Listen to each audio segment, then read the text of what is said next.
నమస్కారం. ప్రేక్షకులందరికీ శుభోదయం. ఈనాటి శుభయోగం శీర్షికన శని త్రయోదశి సందర్భంగా ఎలాంటి విధి విధానాలు పాటించాలో, తద్వారా ఎలాంటి ప్రయోజనాలు సిద్ధింపజేసుకోవచ్చో పరిశీలిద్దాం.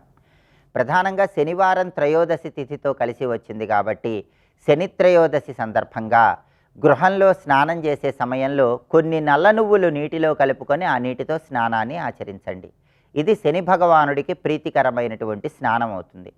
స్నానం చేసిన తర్వాత దగ్గరలో ఉన్నటువంటి నవగ్రహ ఆలయానికి వెళ్ళి శని విగ్రహానికి తైలాభిషేకం చేసుకోవాలి. అలాగే ఆలయ ప్రాంగణంలో నవగ్రహాలకు సమీపంలో నల్ల నువ్వులు నలుపు రంగు వస్త్రంలో మూటగట్టి ఎవరికైనా దానం ఇవ్వాలి. ఈ దానం వల్ల జాతక శని దోషాలు, రాశిపరంగా ఉన్న శని దోషాలు తొలగిపోతాయి. అలాగే జాతకంలో శని మహాదశ నడుస్తున్న వాళ్ళు నీలాంజన సమాభాసం రవిపుత్రం యమాగ్రజం ఛాయా మార్తాండ సంభూతం తం నమామి శనైశ్చరం అనే ధ్యాన శ్లోకాన్ని 19 సార్లు చదువుకోండి. ఓం శం శనైశ్చరాయ నమః అనే మంత్రాన్ని 21 సార్లు పఠించండి. అలాగే శని భగవానుడికి సంబంధించి వేదంలో ఒక మంత్రం ఉంది.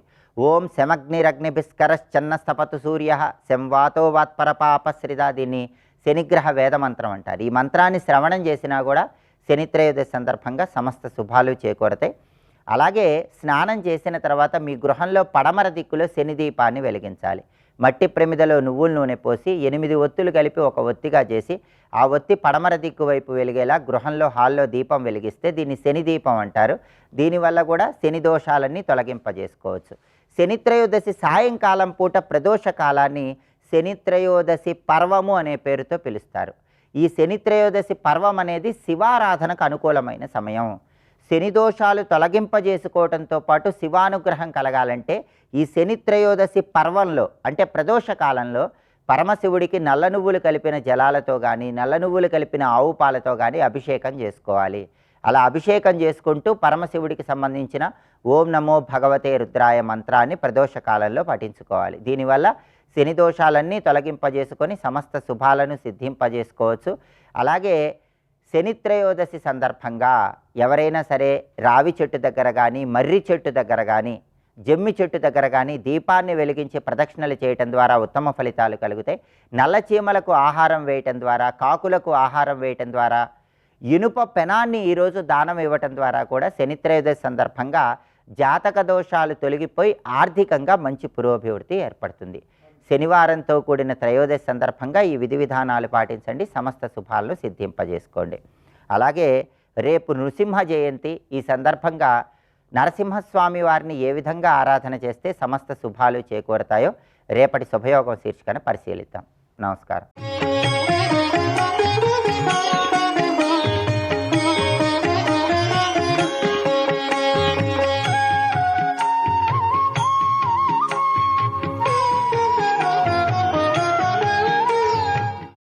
నీ ద్వారం వద్ద దొరికే సిద్ధులతోనే వాళ్ళు తృప్తిపడి వెళ్ళిపోతున్నారు. ఆ లోపల దాకా వెళ్ళేవారు దేవతల కంటే గొప్పవారు. ఆ బిందు స్థానం దాకా వెళ్ళడం అంటే సామాన్యం కాదండి. నేను చక్రాచం చేసినప్పుడు ఒక్కొక్క కారణం చేసి బిందువు మీద కూడా పువ్వు వేసాను కానీ వెళ్ళిపోయాను అనుకోవడం కాదండి. పువ్వు వేయడం కాదు.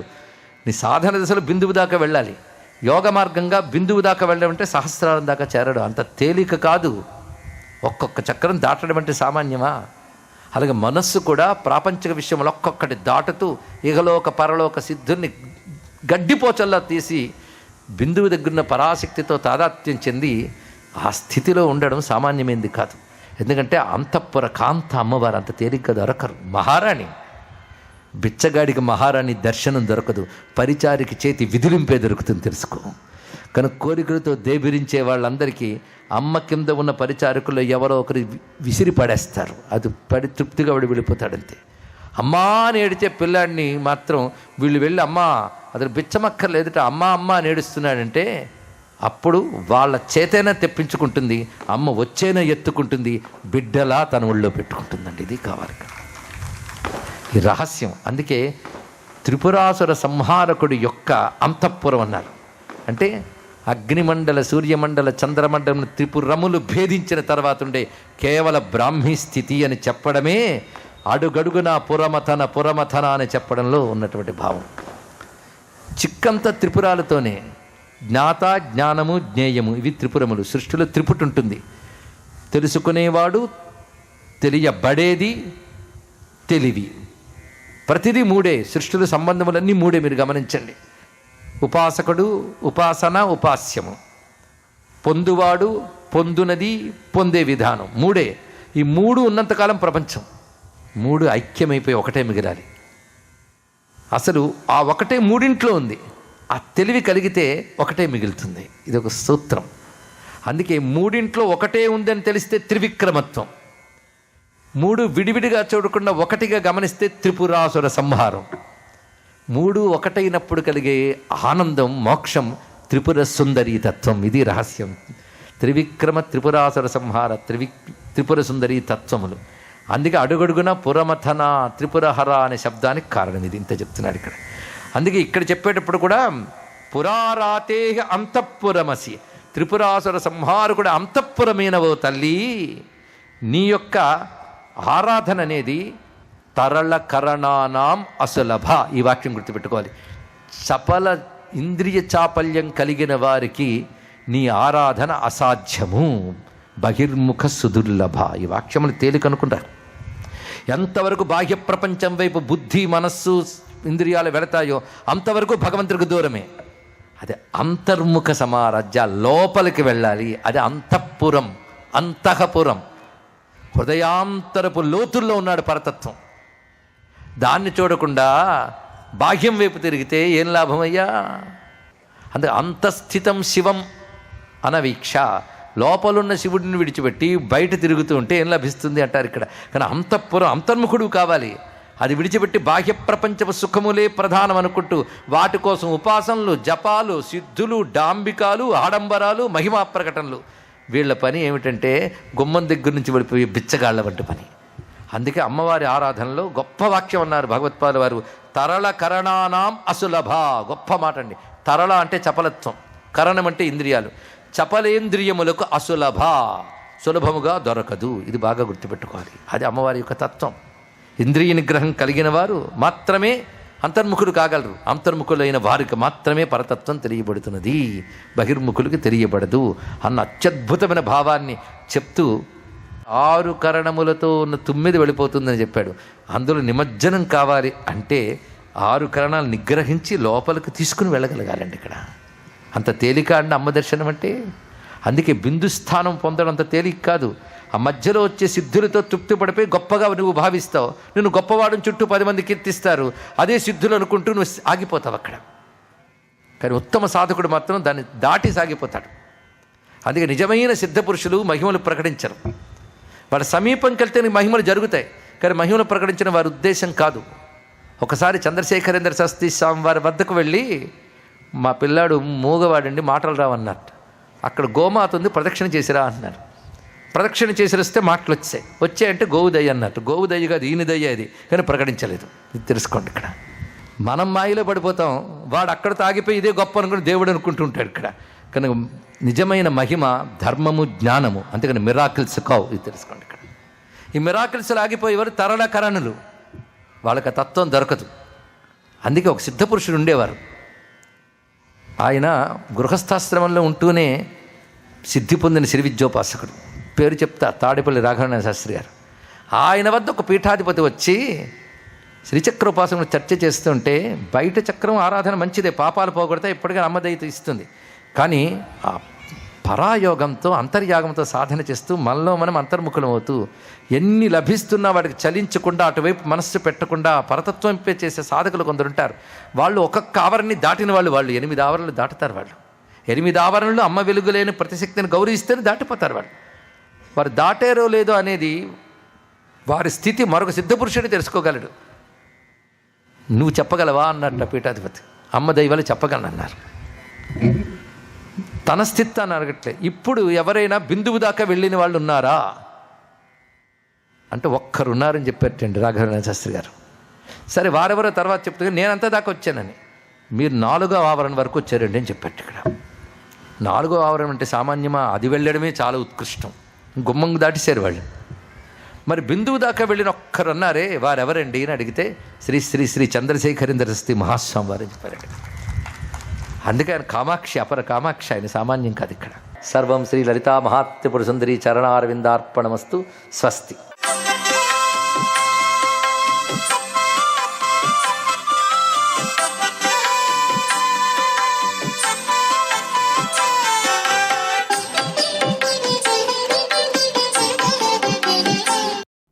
నమో నారాయణాయ. ఓం నమఃశివాయ. శ్రీమాత్రే నమః. శనివారం అనగానే మనం బాగా గుర్తుపెట్టుకోవాల్సినటువంటి ముఖ్య విషయం ఒకటి ఉంది. ఏలినాటి శని, అర్ధాష్టమ శని పట్టి పీడిస్తున్నటువంటి ప్రతివారు కూడాను శివాలయానికి వెళ్ళి శివదర్శనం చేసుకొని అక్కడే ఉన్నటువంటి జమ్మి చెట్టు చుట్టూతా కూడాను 21 సార్లు ప్రదక్షిణం చేసి ఆ జమ్మి ఆకులు కోసి శని పాదాల వద్ద ఉంచి నమస్కారం ఆచరించాలి. ఇలా ఎవరైతే ప్రతి శనివారం కూడా ఆచరిస్తారో వాళ్లకు పట్టినటువంటి ఏలినాటి శని దోషాలు, అర్ధాష్టమ శని దోషాలు పటాపంచలైపోతాయి అంటోంది శాస్త్రం. శని సంబంధించినటువంటి దశరథ కృత స్తోత్రాన్ని ఎవరైతే శనివారం నాడు ఇంటిలో అయినా సరే, దేవాలయానికి వెళ్ళి అక్కడ కూర్చొనైనా సరే పఠిస్తారో వారికి శనీశ్వరుని యొక్క దివ్యవంతమైన ఆశీస్సులు ప్రసరింపజేసి కర్మ విధ్వంసనం చేస్తాడు. కర్మరీత్యా పట్టినటువంటి ఆ యొక్క ప్రభావాన్ని ఈయన పట్టి పీడించేటువంటి తత్వచింతన కాస్త వదిలిపోతుంది. అందుచేత ఆ యొక్క దశరథ కృత శని స్తోత్రం మహిమను ప్రతి ఒక్కరూ కూడా గ్రహించాలి. అందున ఈ విశ్వావసునామ సంవత్సరంలో షష్టగ్రహ కూటమి యొక్క ప్రభావం చేత బాధపడుతున్నటువంటి వ్యక్తులందరూ కూడాను రాసుల రీత్యా కూడాను శనికి సంబంధించిన దివ్య మంత్రాన్ని జపించుకొని దశరథ కృత శని స్తోత్ర పఠనం చేసి శమీ వృక్షం చుట్టూతా ప్రదక్షిణం చేసి ఆ శమీ వృక్షపు ఆకులని శనీశ్వరుని చెంత ఉంచి నమస్కారం చేయటం శతవిధాలా కూడాను ఆరోగ్యరీత్యా అభివృద్ధిరీత్యా కూడాను చాలా అవసరం.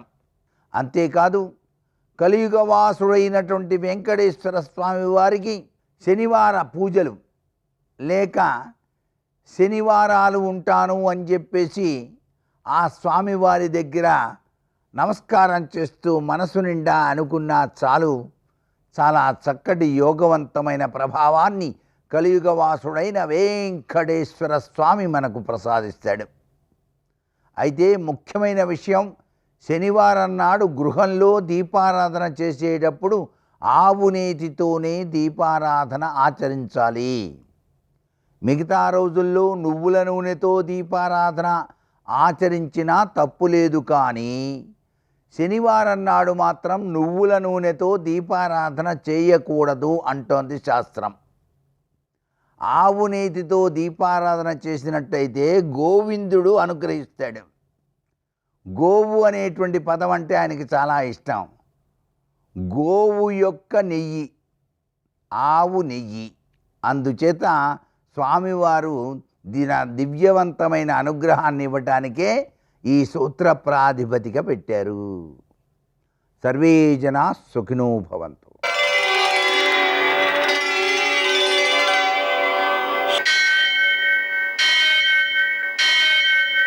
సహస్రశీరుషం దేవం విశ్వాక్షం విశ్వశంభువం విశ్వం నారాయణం దేవమక్షరం పరమం పదం విశ్వతః పరమాం నిత్యం విశ్వం నారాయణగుం హరిం విశ్వమేవేదం పురుషస్తద్విశ్వముపజీవతి పతిం విశ్వస్యాత్మేశ్వరం శాశ్వతం శివమచ్యుతం నారాయణం మహాజ్ఞేయం విశ్వాత్మానం పరాయణం. సూర్యశౌర్యమథేందురింద్ర పదవీ సన్మంగళం మంగళం. పద్మావతీ ప్రణయలాలితముగ్ధదేహ శ్రీ వెంకటేశరుణమోచనమస్తు మహ్యం. నేటి కాలమాన విశేషాలను గమనిద్దాం. స్వస్తి శ్రీ చాంద్రమాన విశ్వావసునామ సంవత్సరం ఉత్తరాయణం వసంత ఋతువు వైశాఖ మాసం శుక్లపక్షం శనివారం. సూర్యోదయం 5:49, సూర్యాస్తమయం 6:35. తిథి త్రయోదశి సాయంకాలం 5:29 వరకు. నక్షత్రం చిత్త రాత్రి 3:14 వరకు. వర్జం ఉదయం 9:10 నుంచి 10 59 వరకు, దుర్ముహూర్తం ఉదయం 5:49 నుంచి 7:31 వరకు, అమృతకాలం రాత్రి 8:01 నుంచి 9:49 వరకు, రాహుకాలం శనివారం కాబట్టి ఉదయం 9 నుంచి 10:30 వరకు, అష్టగౌర్గరీత్యా శుభప్రదమైన సమయం సాయంకాలం 5 గంటలకి. నేటి విశేషం శనివారం త్రయోదశి. శనివారము త్రయోదశి కలిసి వచ్చినందువలన మనం శని త్రయోదశిగా భావిస్తాం. శివుణ్ణి పూజ చేయడం, నూనెతో అభిషేకం చేయడం, ఆ నూనెలో పసుపు కలిపి ఆవులకు ఒళ్ళంతా రాయడం, 1/2 కేజీ నల్ల నువ్వులతో పూజించి ఆ నువ్వులను ఆవులకి ఆహారంగా అందించడం, హనుమంతునికి పూజ చేయడం, అప్పాలు నివేదన చేయడం, ప్రదక్షిణాలు చేయడం, హనుమాన్ చాలీసా పారాయణ చేయడం, అలాగనే వెంకటేశ్వర దీపారాధన, ఇవన్నీ కూడా సకల గ్రహ దోషాలను తొలగించి, సకల భయాలను తొలగించి, సకల సంపత్తులను కలగజేస్తాయి.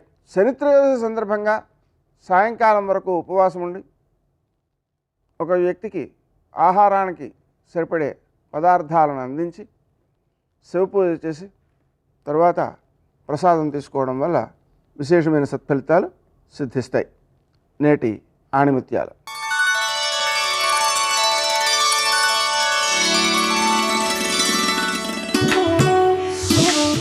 నిరంతరం వెలుగునిచ్చే సూర్యుని చూసి చీకటి భయపడుతుంది. అలాగే నిరంతరం కష్టపడేవాడిని చూసి ఓటమి భయపడుతుంది.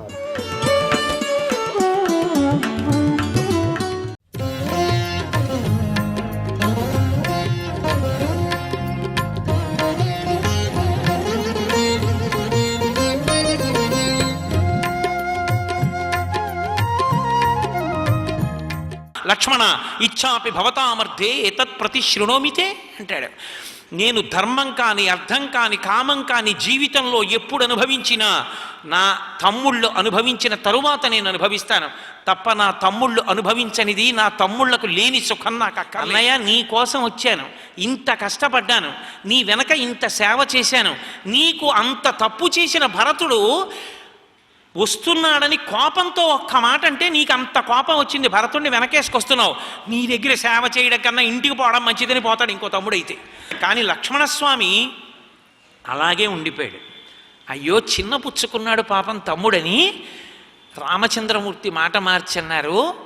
మన తండ్రి దశరథ మహారాజు గారు వస్తున్నారు. నేను అనుకోవడం మనతో ఆయన కోడలు సీతమ్మ తల్లి కష్టపడడం ఇష్టం లేక తీసుకెళ్ళిపోవడానికి వస్తున్నాడు. అది రామాయణం అంటే. రామాయణంలో నిజానికి కోడలు గురించి ఎంత తాపత్రయపడ్డారో దశరథుడు కౌసల్య వింటే అసలు కోడలు కోడలు కోడలు ఇంటి కోడలు ఎంత గౌరవంగా ఉండాలో, ఎంత ప్రేమగా ఉండాలో. ఎక్కడో పుట్టిన పిల్ల అంతమందిని విడిచిపెట్టేసింది, ఆ ఊరు వదిలిపెట్టేసింది, తన వారిని వదిలిపెట్టేసింది, ఏమీ తెలియని వాడి చిటికిన వేలు పట్టుకుని వచ్చేసింది. ఆ తండ్రి పుట్టింట్లోనే ఉండిపోయాడు.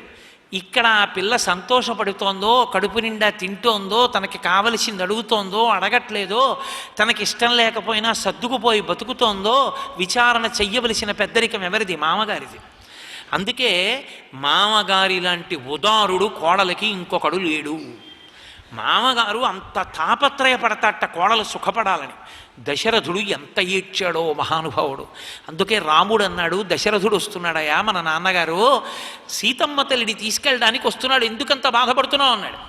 అప్పుడు లక్ష్మణస్వామి మాట మార్చి, అవునన్నయ్య మన తండ్రి దశరథ మహారాజు గారే వస్తున్నారేమో, వదిన్ని తీసుకెళ్ళడానికి వస్తున్నారేమో, నిన్ను తీసుకెళ్ళి రాజ్యం ఇవ్వాలనుకుంటున్నారేమో అని మెల్లిగా దిగొచ్చి నిలబడ్డాడు. మహానుభావుడైనటువంటి లక్ష్మణస్వామిని చిట్ట చివర పిలిచాడు రామచంద్రమూర్తి. అతిష్ట ధర్మజ్ఞ మయాస హేమాంగాం పూర్వరాజ్యాం జుషితాంబలేన అన్నాడు. మన పూర్వీకులు పరిపాలించినటువంటి అద్భుతమైన సింహాసనం కోసల రాజ్యం, లక్ష్మణ రా నాతో కలిసి పట్టాభిషేకం చేసుకో అన్నాడు. ఆయన అన్నాడు, అన్నయ్య నాకెందుకన్నయ్య పట్టాభిషేకం, నాకన్నా పెద్దవాడు భరతుడు ఉన్నాడు, భరతుడు చేసుకోవాలి. ఆయనకి ఈషన్ మాత్రం ప్రతిఫలాపేక్ష లేదు. అన్నయ్య అంటే అన్నయ్య. రామలక్ష్మణుల ప్రేమ ఎంతటిదో భరత శత్రుఘ్నుల ప్రేమ అంతటిది. భరత శత్రుఘ్నుల మధ్య ఉండే ఐకమత్యత గురించి పతాక స్థాయి శ్లోకం ఒకటి ఇచ్చారు వాల్మీకి మహర్షి అయోధ్యకాండ ప్రారంభంలో. గచ్చతా మాతుల కులం భరతేన తదానగ శత్రుఘ్నో నిత్యశత్రుఘ్నో నీత ప్రీతి పురస్కృత అన్నారు. వెడుతున్నది భరతుడు తన మేనమామ గారింటికి ఎడుతున్నాడు. తన మేనమామ గారింటికి ఎడుతున్న భరతుడు కొత్తగా పెళ్ళైన శత్రుఘ్నుడిని తనతో తీసుకెళ్ళడం ఏమిటి? పైగా శత్రుఘ్నుడు భరతుడి వెంట వెళ్ళాడు అని రాయాలి శ్లోకం. అలా రాయలేదు. భరతుడు వెడుతూ వెడుతూ శత్రుఘ్నుడిని తీసుకుపోయాడు అన్నారు. తీసుకుపోయాడు అంటే భరత శత్రుఘ్న వస్తావా, అక్కడ ఉంటావా, నీకు ఇబ్బంది లేదా, ఇవేం అడగలేదు. తీసుకుపోయాడు అంటే ఒక అచేతనమైన వస్తువుని తీసుకుపోయినట్టు. నా ఉత్తరీయాన్ని వస్తువు పట్టుకుపోయినట్టు, నా మెళ్ళో వేసిన పూలమాలని పట్టుకుపోయినట్టు శత్రుఘ్నుడిని పట్టుకుపోయాడు అంతే భరతుడు. అంటే అంత స్వాతంత్ర్యం, అంత ప్రేమ. ఎందుకు తీసుకెళ్ళిపోవాలి అంటే శత్రుఘ్నుడు లేకుండా తాను ఉండలేడు. నిత్య శత్రుఘ్నో, నేను రాజుగారి కొడుకునే, ఏమిటి మా అన్నయ్య నన్ను అలా తీసుకెళ్ళిపోవడం ఏమిటి, అడగకుండాను అని ఆయన అడుకునేవాడు కాదు. అదేంటి మా అన్నయ్య కాకపోతే అలా ఇంకెవరు తీసుకెడతారు అని స్వాతంత్ర్యాన్ని త్యాగం చేశాడు అన్నగారి దగ్గర. అది అహంకార పరిత్యాగం. అందుకని శత్రుఘ్నో నిత్య శత్రుఘ్నో నీత ప్రీతి పురస్కృత, నీత తీసుకుపోబడినాడు అన్నారు మహర్షి. అంతటి అన్యోన్యత.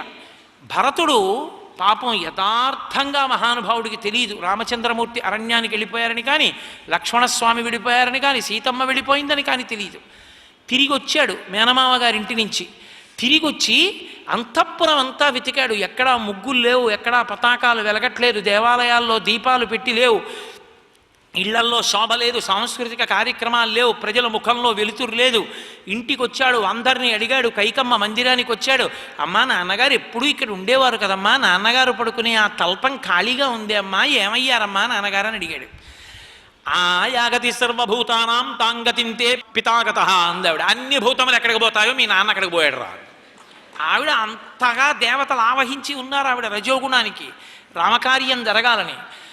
కింద పడి ఏడ్చాడు మహానుభావుడు. సీతమ్మ, రామచంద్రమూర్తి, లక్ష్మణస్వామి వెళ్ళిపోయారని తెలిసి అసలు నిజంగా ఒక చంటి పిల్లాడో, ఒక మూర్ఛవ్యాధిగ్రస్తుడు ఎలా కొట్టుకుంటాడో అలా ఏడిచాడు. చెయ్యకూడని పనులు చేశాడా, లేకపోతే ధర్మాన్ని తప్పాడా, ఏ తప్పు చేశాడని నా అన్నగారిని రాజ్యం నుంచి పంపించావమ్మా, నాకెందుకమ్మా ఈ రాజ్యం, ఎవడు అడగమన్నాడమ్మా, నిన్ను ఎప్పుడైనా నీ రాజ్యం అడిగానా అమ్మా? చివరికి నువ్వు విధవయ్యావు, దశరథ మహారాజు గారిని చంపేశావు, తల్లివైపోయావు, లేకపోతే నిన్ను చంపేద్దునమ్మా అన్నాడు. నిజంగా ఏమి భాతృభక్తి, ఏమి ప్రేమ. సర్వం శ్రీ ఉమామహేశ్వర పరబ్రహ్మార్పణమస్తు. స్వస్తి.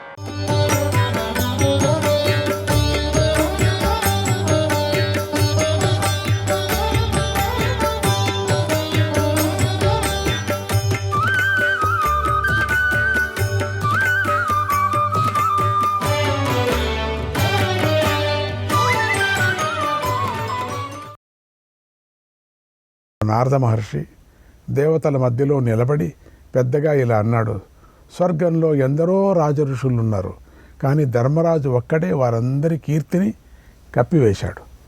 ఆయనే అందరికంటే పై చెయ్యిగా వెలుగుతున్నాడు. యశస్సుతో, తేజస్సుతో, శీల సంపదతో లోకాలను గెలిచి ధర్మరాజు సశరీరకంగా స్వర్గానికి వచ్చాడు. ఓ ధర్మరాజా, నువ్వు నేలపై నుండి ఆకాశంలోకి తేజస్సులను ఎన్నిటినో చూశావు. ఇదిగో అవన్నీ వేల కొలదిగా ఉన్నటువంటి దేవలోకాలు, ఇప్పుడు వాటిని ప్రత్యక్షంగా చూడు అన్నాడు. ఆ మాటలు విని ధర్మరాజు, దేవతలు, తన పక్షం వారైన రాజులు అనుమతి తీసుకొని ఇలా అన్నాడు. అందరికీ నమస్కారము. శుభమైన అశుభమైన నా సోదరులు పొందే స్థానం ఏది ఉందో దానినే నేను పొందాలని కోరుకుంటున్నాను. నాకు ఇతర లోకాలు ఇష్టం లేదన్నాడు. అప్పుడు ఇంద్రుడు ధర్మరాజుతో ఇలా అన్నాడు. ఓ రాజా, నువ్వు ఈ స్థానంలో నివసించు, నీ సోదరుల గురించి పట్టించుకోకు. నువ్వు నీ శుభకర్మలతో స్వయంగా దీనిని గెలుచుకున్నావు కనుక నువ్వు సుఖంగా ఉండు. మానవ లోకంలోని స్నేహబంధాలను ఈ దేవలోకంలోకి ఎందుకు లాగుతున్నావునయ్యా? లాగకయ్యా కురునందన. నువ్వు మరెవరికి ఎక్కడ కూడా సాధ్యపడని పరమసిద్ధిని పొందావు. నీ సోదరులు మాత్రం నీలాంటి స్థానాన్ని పొందలేదు. ఓ రాజా, నిన్ను గమనిస్తుంటే ఇప్పటికీ నీ మనస్సు మానుష భావాన్ని స్పృశిస్తోంది. దాన్ని మర్చిపో. ఇది స్వర్గం, ఇక్కడున్న దేవఋషులను సిద్ధులను గమనించు అన్నాడు. అలా మాట్లాడుతున్న దేవేంద్రుని మాటలను ధర్మరాజంతా విన్నాడు. నిశ్చయంగా ఇలా అన్నాడు, ఓ దేవేంద్ర, వారు లేకుండా నేను ఇక్కడ ఒంటరిగా నివసించలేనయ్యా. అది నాకు ఇష్టం లేదయ్యా. కనుక నేను నా సోదరులు వెళ్ళిన చోటుకే వెళతాను. అక్కడికే వెళతానయ్యా. ఎక్కడికి ఉన్నారు అక్కడికి, నన్ను కూడా అక్కడికే పంపించు. వాళ్ళు ఇక్కడికి రావడానికి వాళ్ళకి అనుమతి లేదన్నావు, వాళ్ళు యోగ్యత లేదన్నావు. పోనయ్యా, నేను అక్కడికి వెళతానయ్యా, నాకు యోగ్యత ఉంది కదా. ద్రౌపది చక్కని ఆకారం గలది, పాపం, బుద్ధి, సత్వగుణాలు గలది, శ్యామల వర్ణం గలది. అలాంటి ద్రౌపది ఉన్న చోటుకే నేను వెళతాను. నన్ను అక్కడికే పంపించయ్యా. ఇదే నా మనస్సులోని కోరిక, దీన్ని తీర్చు, నీకు నమస్కారం అని చెప్పాడు ధర్మరాజు. అన్నాడు వైశంపాయన మహర్షి. శ్రీకృష్ణాయ పరమాత్మనే నమః. ఇంతటితో మహాప్రాస్థానిక పర్వం సమాప్తమవుతున్నది. స్వర్గారోహణ పర్వం ఇది మహాభారతంలో చివరి పర్వము అని చెప్తారు. చివరి పర్వము అని మనము అనుకుంటే మళ్ళీ ప్రారంభమే చేయాల్సి వస్తూ ఉంటుంది. అది వింటూనే ఉండాలి మనం. దాంట్లో 1వ అధ్యాయం.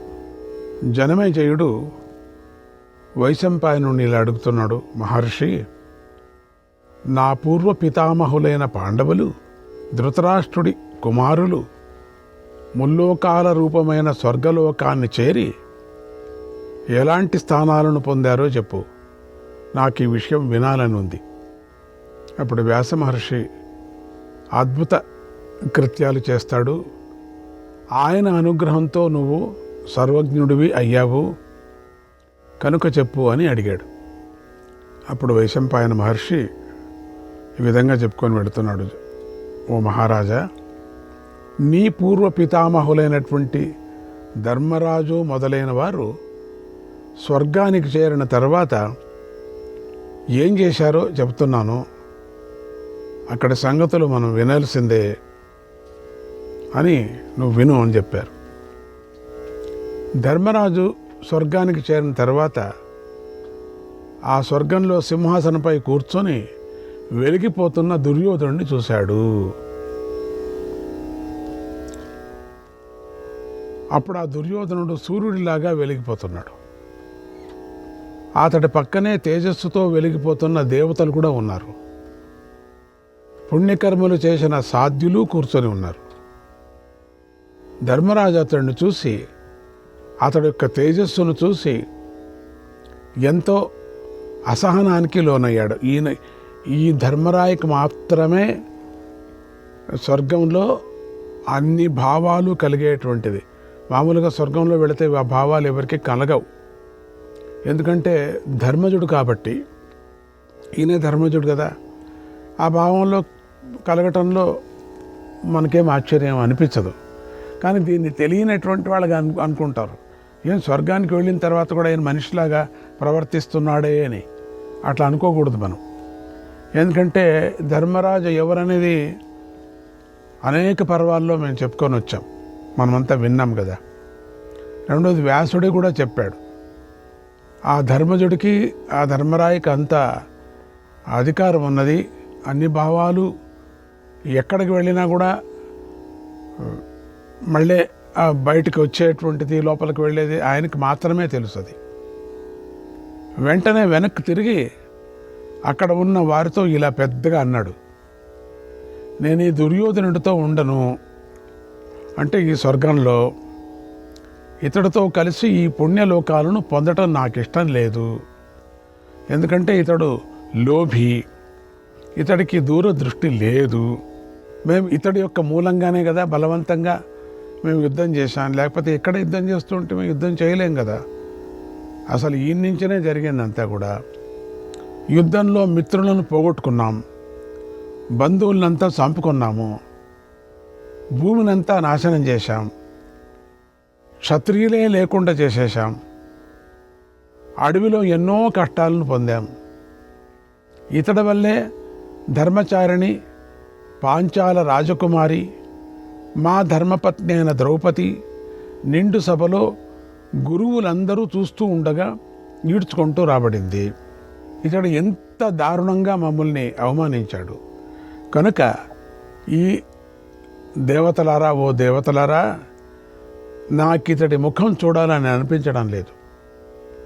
నేను నా సోదరులు ఉన్న చోటుకే వెళ్తాను, వారితోనే ఉంటానన్నాడు. అప్పుడు అక్కడే ఉన్నటువంటి నారద మహర్షి ఆ మాటలు విని నవ్వుతూ ఇలా అన్నాడు, ఓ ధర్మరాజా, నువ్వు అలా అనకూడదు. ఎందుకంటే స్వర్గంలో శత్రుత్వం ఉండదు, నశించిపోతుంది, నీకు తెలుసు కదా. నువ్వు ఇక దుర్యోధనుని గురించి ఏమీ మాట్లాడకూడదు ఇక్కడ. నా మాట విను. దేవతలతో కలిసి ఎప్పటి నుంచో ఇక్కడ ఉన్నటువంటి రాజులు కూడా ఈ దుర్యోధనుడిని గౌరవిస్తున్నారు, కూడా ఆదరిస్తున్నారు. ఇతడు యుద్ధంలో శరీర త్యాగం చేసి వీరులు పొందే ఉత్తమ గతిని పొందాడు. యుద్ధంలో త్యాగం చేస్తే స్వర్గప్రాప్తి అనేది నీకంతా తెలుసు కదా. అందుకనేది స్వర్గంలో భాగాలేమి ఉండవు కదా, ఈ 2వ రూము, మొదటి రూము, 4వ రూము అని. స్వర్గం అంతే, స్వర్గం అంతే, అంతా ఒకటే కలిసి ఉండటం. యుద్ధంలో దేవతలతో సమానమైన మీ అందరినీ ఎదిరించి నిలబడ్డాడు కూడా. మహాభయం కలిగే సమయంలో కూడా ఇతడు నిర్భయంగా నిలబడ్డాడు. క్షాత్ర ధర్మాన్ని పాటించాడు. అందుకే ఈ స్థానాన్ని పొందాడు, లేకపోతే పొందలేడు ఇక్కడ. నాయన, జూదం వల్ల జరిగిన అన్యాయాన్ని నువ్వు మనసులో పెట్టుకోకు. ఎందుకంటే అటువంటి భావాలు నీకు మాత్రమే కలుగుతాయి, ఇంకెవరికి కలగవు. అయినప్పటికీ నేను చెప్తున్నాను, కలగకూడదు నీకు. అలాగే ద్రౌపది పొందిన కష్టం గురించి కూడా విచారించకు. ఇవే కాకుండా మీరు పడిన ఇతర కష్టాలను కూడా ఇక్కడ తలుచుకోకూడదు. అవి రణభూమిలో పడ్డ కష్టాలు కావచ్చు, లేదా ఇతర కష్టాలు కూడా కావచ్చు. ఇక్కడ స్వర్గంలో వాటిని తలుచుకోకూడదు. ఓ రాజా, దుర్యోధనుని కలుసుకో, స్నేహంగా ఉండు. ఇది స్వర్గం, మర్చిపోవద్దు నువ్వు. ఇక్కడ పగలు ప్రతీకారాలు ఉండవు. ఇక్కడ పగ అనేది ఉండదు. ఇప్పుడు అయిపోయింది. తెలిసినప్పటికి కూడా నారదుడితో చెప్పించాడు వ్యాస భగవానుడు. అప్పుడు ధర్మరాజు తన సోదరుల గురించి అడుగుతూ ఇలా అన్నాడు, ఓ మహర్షి, ఈ దుర్యోధనుడు అధర్మాత్ముడు, పాపి, లోకంలోని మిత్రులకు ద్రోహం చేశాడు. ఇతడి వల్లనే గుర్రాలు, సైనికులు, ఏనుగులతో అన్ని భూమి అంతా సర్వనాశనం అయిపోయింది. మేము కూడా పగను తీర్చుకోవాలని కోపంతో కాలిపోయాం కూడా. ఇలాంటి దుర్యోధనుడే ఇక్కడ ఉంటే మరి నా సోదరులు ఎక్కడున్నారు? అందుకని కొంచెం కోపం వచ్చింది అనిపిస్తుంది అంతే. సోదరులు కనపడలేదు, దుర్యోధనుడు కనపడ్డాడు భయంకరంగా. వారు వీరులు, నిజంగా మహాత్ములు, మహావ్రతులు, సత్య ప్రతిజ్ఞులు. వాళ్ళంతా కూడా సత్యవాదులు, వాళ్ళు శూరులు కూడా. వాళ్ళు ఏ లోకాలకు పొందారో చెప్పు, నేను ఇప్పుడు వారిని చూడాలని అనుకుంటున్నాను అని గోల, అప్పటి నుంచే గోల పెడుతున్నాడు ఈయన. అలాగే మహాత్ముడు, సత్య ప్రతిజ్ఞుడు, కౌంతేయుడు అయినటువంటి కర్ణుణ్ణి చూడాలని అనుకుంటున్నాను. దృష్టద్యుమ్నుని, సాత్యకిని, దృష్టద్యుమ్నుని కొడుకులను కూడా చూడాలనుకుంటున్నాను. ఓ బ్రహ్మస్వరూప, నారద మహర్షి యుద్ధంలో క్షత్రియ ధర్మాన్ని పాటిస్తూ చెప్తున్నారు. ఆయుధాల ద్వారా మరణించిన రాజులు ఎక్కడ ఉన్నారు నారద మహర్షి చెప్పండి, నేను ఇప్పుడు వారిని అందరినీ చూడాలని అనుకుంటున్నాను నారద మహర్షి. విరాటుడిని, ద్రుపదుడిని, దృష్టకేతువు మొదలైన పాంచాల రాజకుమారులు కూడా, శిఖండిని, ద్రౌపది కొడుకులను, అభిమన్యుని కూడా చూడాలని అనుకుంటున్నాను అని అడిగాడు ధర్మరాజు. అన్నాడు వైశంపాయనుడు. శ్రీకృష్ణాయ పరమాత్మనే నమః. 2వ అధ్యాయం. ధర్మరాజు దేవతల్ని ఇలా అడుగుతున్నాడు, ఓ దేవతలారా, కర్ణుడు అమిత బలశాలి, అతడిక్కడ కనిపించడం లేదే. అలాగే సోదరులు మహాత్ములైన యుధామన్యువు, ఉత్తమౌజులు కూడా కనిపించడం లేదే ఇక్కడ. రణాగ్నిలో తమ శరీరాలను ఆహుతి చేసిన మహారథులు, రణభూమిలో నా కోసం చనిపోయినటువంటి రాజులు, రాజకుమారులు కూడా కనిపించడం లేదే స్వర్గంలో. ఇప్పుడు ఆ మహారథులందరూ ఎక్కడున్నారు? ఇంకొక స్వర్గం ఎక్కడుంది? ఆ పురుష శ్రేష్ఠులు ఈ స్వర్గలోకాన్ని గెలుచుకున్నారా? పోని గెలుచుకోలేదా? ఓ దేవతలారా, ఆ మహారథులందరూ ఈ లోకాలను కనుక పొందితే నన్ను కూడా ఆ మహాత్ముల చెంతకే చేర్చండి. ఏ లోకాల్లో ఉన్నారో అక్కడికే పంపించండి నన్ను. ఇది పొందితే సరే, ఏది పొందారో అక్కడికి చేర్చండి. ఒకవేళ ఆ రాజులు ఈ అక్షయ శుభలోకాలను పొందలేకపోతే నాకు కూడా ఈ లోకాలు వద్దుయా. ఆ సోదరులు, ఆ దాయాదులు లేకుండా నేను ఇక్కడ ఉండలేను అంటే పంచభూతాలు లేకుండా ఉండలేను అని చెప్తున్నది ధర్మం చెప్తున్నది. ఇది ఈ కథ అంతా ఇండైరెక్ట్గా ఇంకోటి జరుగుతూ ఉంది. అది విడదీసి మనం చెప్పుకుంటేనే అర్థమవుతుంది, లేకపోతే అర్థం కాదు. ఇది జరిగే కథనే వేరే, లోపల తెర వెనకల వేరే కథ జరుగుతూ ఉంది. ఎందుకట్లా అన్నాడు, ఎందుకట్లా ఆ విధంగా దుర్యోధనుడి మీద మండిపడ్డాడు, ఇవన్నీ కూడా వెనకల ఒక కథ జరుగుతోంది. ఒంటరిగా ఉండి ఆనందించలేను, నా చేత కాదు, నేను ఇక్కడ ఉండను. అవి లేకపోతే ధర్మం ఎందుకు ఇక్కడ ఉండాలా? అక్కర్లేదు. యుద్ధం పూర్తి అయిన తర్వాత నా తల్లి నా వద్దకు వచ్చింది. అప్పుడు నేను జలాంజలిని సమర్పిస్తున్నాను. ఆ సమయంలో నా తల్లి, నాయనా కర్ణుడికి కూడా జలాంజలిని ఇవ్వు అని చెప్పింది. అప్పుడు ఆమె చెప్పినటువంటి మాటను విన్నప్పటి నుంచి నేను కర్ణుడి కోసమే తప్పించిపోతున్నాను. దేవతలారా, కర్ణుడి యొక్క పాదాలు అచ్చం నా తల్లి పాదాల్లాగానే ఉంటాయి. నేను చూసినప్పుడంతా అనుకుంటూ ఉంటే నేను ఆ పాదాలను చూసి కూడా కర్ణుడిని గుర్తుపట్టలేకపోయాను. ఏం అమ్మ పాదాల్లాగా ఉన్నాయి అనుకుంటుంటే గుర్తుపట్టలేకపోయా. అందుకని అతడి గురించి ఆలోచించి అనుసరించలేకపోయాను నేను. ఈ విషయమే నన్ను అదే పనిగా బాధిస్తుంది. మేము కనుక కర్ణుడితో కలిసి ఉంటే యుద్ధంలో మమ్మల్ని ఇంద్రుడు కూడా గెలవలేడు. అటువంటి కర్ణుడు ఇప్పుడు ఎక్కడున్నాడు? అతడు ఎక్కడున్నా సరే నేను అతడిని చూడాలని అనుకుంటున్నాను. సోదరుణ్ణి తెలియక నేనే అర్జునుడి చేత చంపించేశాను. భీముడంటే నాకెంతో ఇష్టం. అతడు నా ప్రాణాల కంటే కూడా ఇష్టమైనవాడు. ఆ భీముణ్ణి ఇంద్రుడితో సమానుడైన అర్జునుడిని, యముడితో సమానుడైనటువంటి నకుల సహదేవులను, ధర్మచారిణి అయినటువంటి ద్రౌపదిని నేను చూడాలని అనుకుంటున్నాను. అక్కడ వాళ్ళు లేరు ఎవరు కూడా. అందుకని ఓ దేవతలారా, నాకిక్కడ ఉండాలని లేదు. మీకు సత్యం చెప్తున్నాను. సోదరులు లేని స్వర్గము నాకొద్దు. వారున్న చోటే నాకు స్వర్గం. వారు లేకపోతే ఇది నాకు స్వర్గమే కాదు అన్నాడు. ఆ మాటలంతా విని దేవతలంతా ఇలా అన్నారు, నాయనా ధర్మరాజా, నీకు వారి మీదే శ్రద్ధ, ప్రేమ, స్నేహం ఉంటే నువ్వు అక్కడికే వెళ్ళు, ఆలస్యం చేయకు. ఎందుకంటే ఇంద్రుడు నీకిష్టమైన పనినే చేయమని చెప్పారు. ఇది ఇంద్రాజ్ఞ కనుక మేము నీకు సంతోషాన్ని కలిగించే పని చేస్తాము అని వారు దేవదూతను పిలిచి ఇలా అన్నారు, ఓ దేవదూత, ఈ ధర్మరాజును ఇష్టమైన వారందరినీ చూపించి, ఎవరెవరికి ఇష్టపడుతున్నాడో చూడాలని ఇష్టమైన వారందరినీ కూడా చూపించు, ఇతడు ఆత్మీయులను కూడా చూపించు అన్నారు. అప్పుడు దేవదూత ధర్మరాజును వెంట పెట్టుకొని భీముడు మొదలైన వారు ఉన్న చోటుకు తీసుకొని వెళ్ళాడు.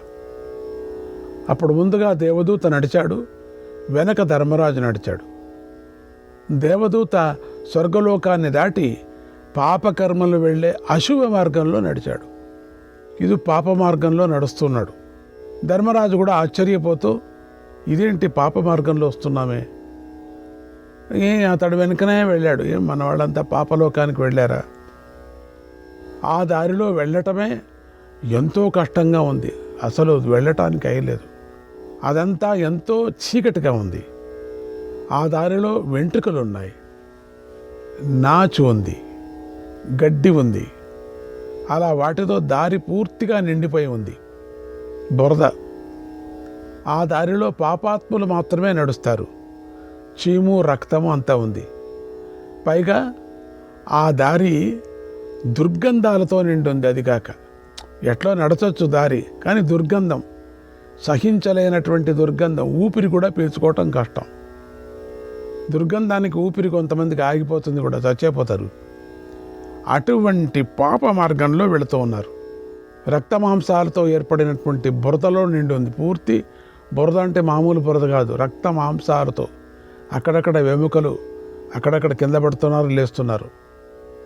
అక్కడ ఈగలు, అడవి ఈగలు అక్కడ ఎగురుతున్నాయి. ఏంటిది? దోమలు ఎగురుతున్నాయి. ఎలుగుబండ్లు కూడా అక్కడ తిరుగుతున్నాయి. ఇవన్నీ ధర్మరాజు చూస్తూ ముందుకు సాగుతున్నాడు. ఆశ్చర్యమైపోయింది ధర్మరాజుకి. అక్కడక్కడ అన్ని వైపులా శవాలు పడి ఉన్నాయి. అక్కడ చెల్లా చెదురుగా ఉన్నటువంటి ఎముకలు, వెంట్రుకలు పడి ఉన్నాయి. అక్కడ క్రిములు, కీటకాలు బాగా నిండున్నాయి. అగ్ని బాగా మండుతూ ఆ బాటను చుట్టుముట్టి ఉంది కూడా. అక్కడ ఇనుప ముక్కులు కల కాకులకి ఇనుప ముక్కలు ఉంటాయి, అట్లా గద్దలు గుండ్రంగా తిరుగుతూ ఎగురుతున్నాయి. ఆ ముక్కులంతా ఇనుప ముక్కలు, మామూలు ముక్కు కాదు. అలాగే అక్కడ గల ప్రేతాలకు సూదులు వంటి ముఖాలు ఉన్నాయి. అవి వింధ్యాపర్వతం వంటి ఆకారాలతో ఉన్నాయి. అవి వేగంగా అక్కడ తిరుగుతున్నాయి కూడా. అక్కడక్కడ పడి ఉన్నటువంటి కొన్ని కళేబరాల నుండి నెత్తురు, మేధస్సు కారుతున్నాయి. కొన్నిటికి చేతులు, తొడలు, భుజాలు తెగి ఉన్నాయి. కొన్నిటికి పొట్టలు, పాదాలు తెగపడి ఉన్నాయి. ధర్మరాజు వాటి దుర్వాసనను భరిస్తూ ముందుకు నడిచాడు. సోదరుల గురించి ఆలోచిస్తూ వాటి మధ్యలో నుంచి నడుచుకుంటూ దేవదూత వెనకాల వెళ్ళాడు. అప్పుడు ఒక నది వచ్చింది. అది దాటరానికి వీలు లేనటువంటి విధంగా ఉంది. అది ఎట్లా ఉందంటే సలసలా కాగుతూ అది కొత్త కొత్త కొత్త అంటుంది. పొగలు క్రక్కుతున్నటువంటి వేడి నీళ్లు, అసలు కాలు పెట్టడానికి వీల్లేదు. వేడి నీటితో ప్రవహిస్తుంది కూడా. అది పెద్ద నది వెళుతోంది. ధర్మరాజు ఆ నదిని చూశాడు. తర్వాత కొంచెం ముందుకు నడిచి అసిపత్రవనాన్ని చూశాడు. అక్కడ చెట్లు, ఆకులు పదునైన చురకత్తల్లాగా ఉన్నాయి. అవన్నీ కూడా అన్ని కత్తుల్లాగా ఆకులు అట్లా ఉండటం ఏమిటి? కొన్ని చోట్ల వేడివేడి ఇసుక పరుపులు ఉన్నాయి కూడా. మరికొన్ని చోట్ల కాలిపోతూ సెగలు కక్కుతున్నటువంటి ఇనుప చెట్లు విడివిడిగా ఉన్నాయి. యమదూతలు అన్ని వైపులా ఇనుప బాణాళ్లతో పొగలు వచ్చేలాగా నూనెను కూడా కాస్తున్నారు. శ్రీకృష్ణాయ పరమాత్మనే నమః.